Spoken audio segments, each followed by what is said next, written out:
Tessa from MamasGeeky here. Thank you so much for stopping by my YouTube channel. Great. Thanks, guys. Great to be talking to you. And this is a prequel film to the original series, obviously, with mostly new characters, but you both play characters that are a big part of the original Jujutsu Kaisen. So was it exciting to kind of visit these earlier versions of your characters and see new sides of them? Yes. Yes, it was. It was really cool to see some of the relationships that were the background of their story arcs and to see where they connected with each other. That was very, very cool. Yeah, I think that was the main benefit for me, is to kind of see where they came from, you know, and to be able to perform that too, because it's not just looking at it, we're like actually getting to be in those scenes with each other in those relationships and seeing how they developed. So it was pretty cool. Yeah. I'm always really psyched whenever the show or the the series touches upon these two characters' history, because it's a very complicated one. It's a very involved one. It's a very gray history. So it was really great to see some of that touched upon on the film.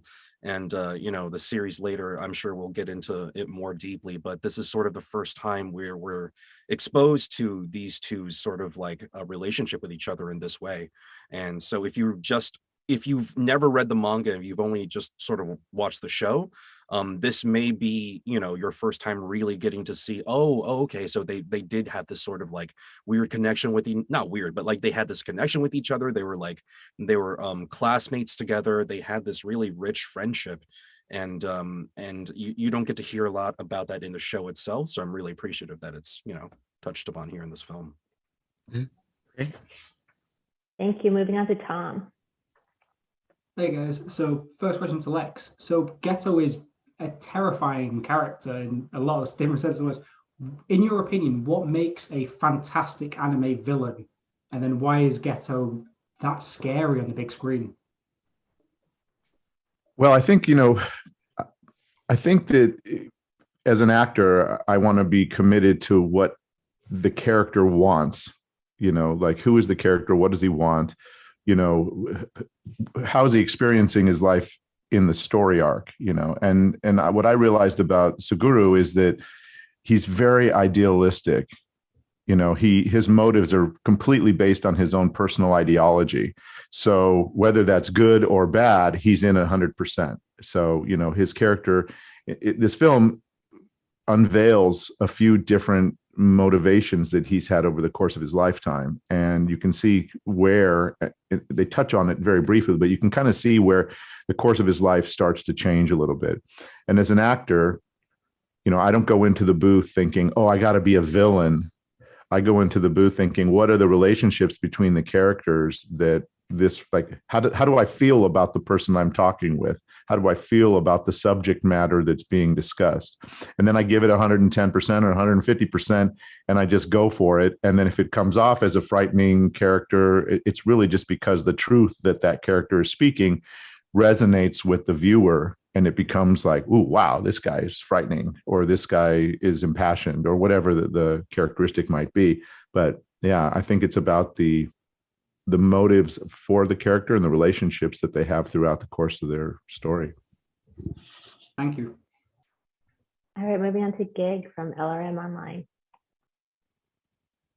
So I'm going to go with a different tack from Tom here, because I didn't find your character frightening, because your character has such a soothing voice, and somehow it comes off so charismatic. I probably would follow you to the end of the earth for some unknown reason. So, yeah, you destroyed the earth. But anyways, how do you keep right this way? How do you keep the consistency, with your character's voice throughout, and you do like a audio book, so I could keep on listening to this. Well, I have done an audio book.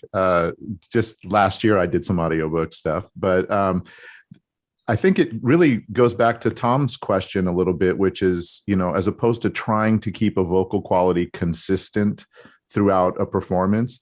It's more about embodying what the character's desires and emotional content is. And if I can embody that, then whatever I'm saying, as long as I'm connected to that state of the character, is going to engage the viewer.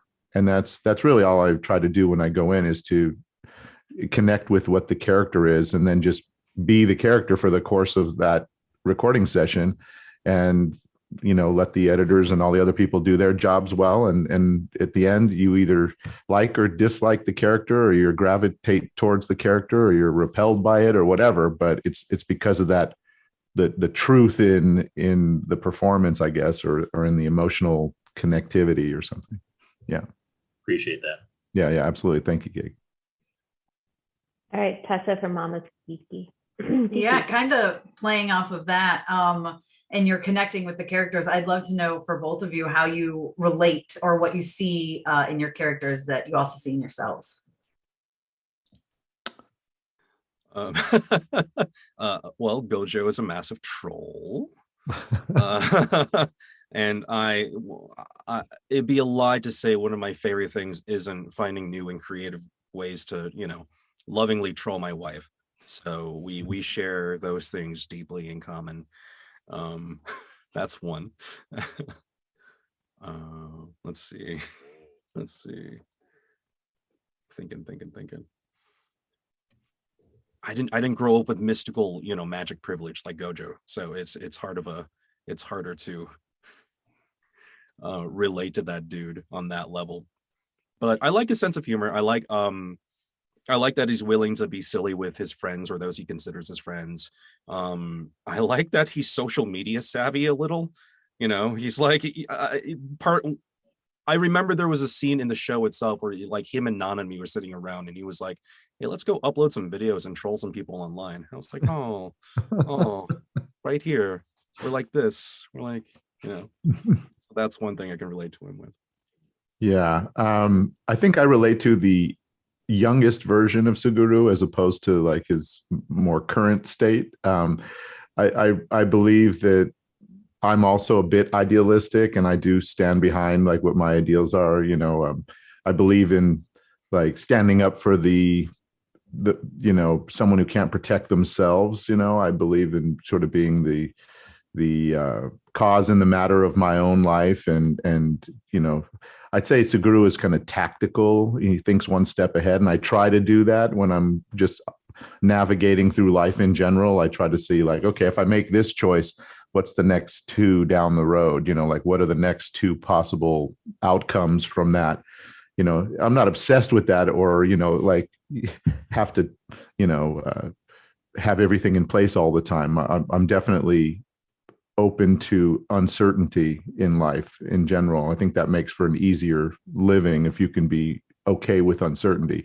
But I think that just standing behind what my values are, I think that's kind of how I relate to Suguru on that level. Tessa, with your question there. Thank you. Great. We're about halfway through, moving back up to Daniel.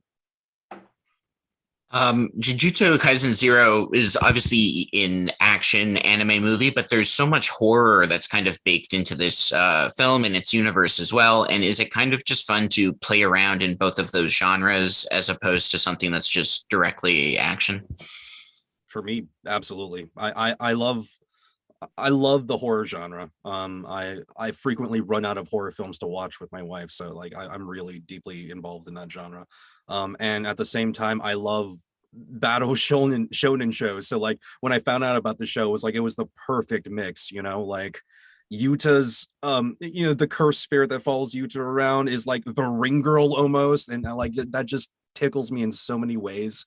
I just love the design and like the power system of the world, and like the way it incorporates like like the whole yokai sort of Japanese horror element into it. It's just it's beautiful. I love it.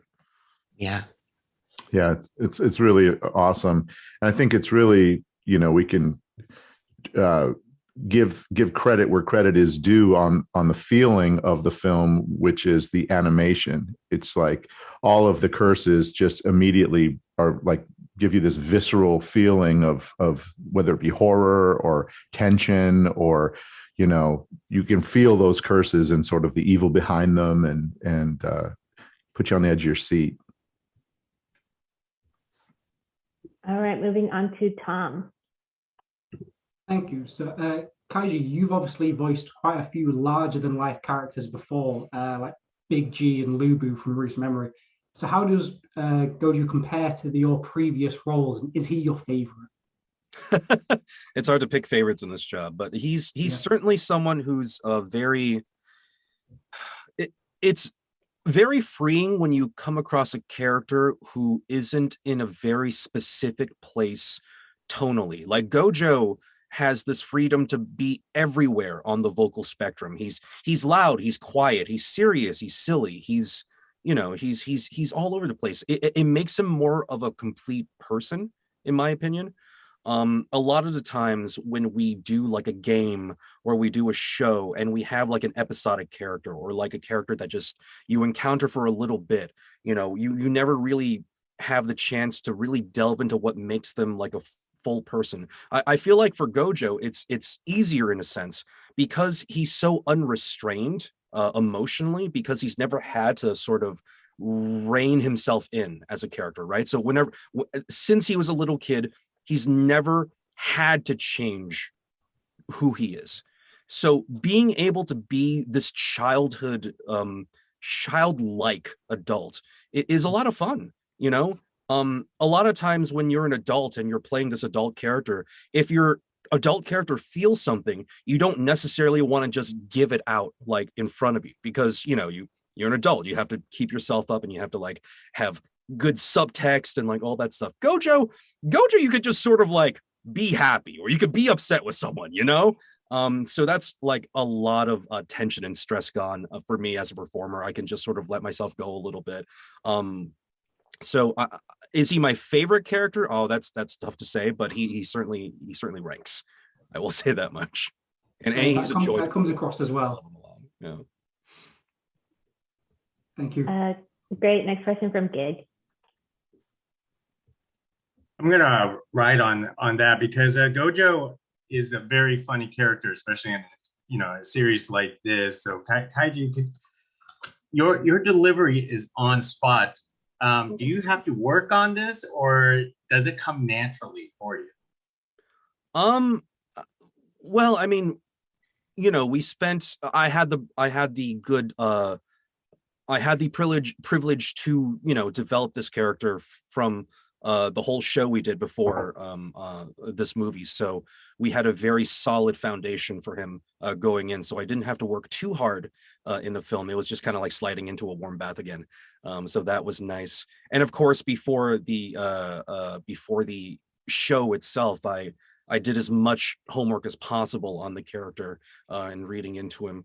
So all that stuff, all the work you were talking about, I did previous to the film. So fortunately, we didn't have to like dig any of that up. It was just, it happened close enough to when we finished the show where nothing was really lost in between. So it was very fortunate.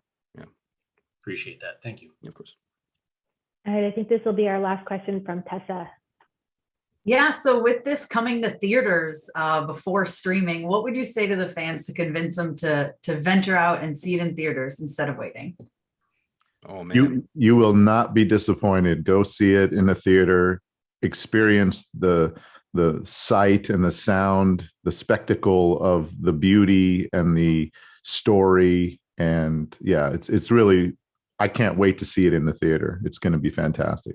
Yeah, some of those fight scenes with the soundtrack will make you feel things, and by having all that combined in like a surround sound kind of space, oh, it's gonna be magic. It's gonna be magic in the forest, my friends. Oh yeah, yeah. Great. Well, that was a short question, so I think we have like 3 more minutes left. So Daniel, if you have something quick, we can go back sure. to you. I mean, kind of along the same lines of just going to the movies, but like you both have history with Jujutsu Kaisen from the beginning. What has it been like to watch the series' popularity grow and kind of culminate with this movie? It's been crazy. Yeah, it's exciting. It's very cool. You never know when you do any project whether it'll get traction or what the fans are going to think about it. It's seeing how it does in Japan, of course, is a gauge to anticipate what it might be doing here in the US. But you never really know. So it's just about going along for the ride as it happens. We don't anticipate that, and we don't try to perform into that. We just do our job, and then if we're blessed to have it be popular or get traction, in different mediums, then we're really lucky. And I always think I'm so grateful for not only this job, but just for being a voice actor in general. I wake up grateful, and it takes us on these amazing journeys. Sorry. One thing has changed for me though. I have to. People have been giving me pictures of Gojo for like a year now, so like my house is just filled with like this dude's face. You know what I mean? Like I just have to look at Gojo's face whenever I step out of my booth here. So that's one stark change in my life, and I have to live with it somehow.